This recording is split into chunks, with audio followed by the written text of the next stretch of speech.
Hi everyone, today we will talk about how to fix or how to solve Pinterest feed problem.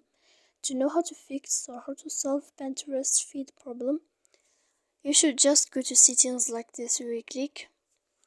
After that, in this page we go to apps, default apps, app settings.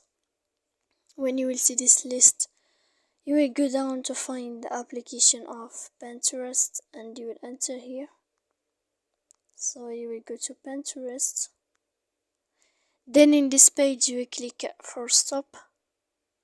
When you will end this, you will go to storage. After that you will click clear cache. Then you will go to click clear data. And when you will end all this stuff, as you see here, you can update your application. So please don't forget to support us by like and subscribe. See you next time in another video and thank you for watching.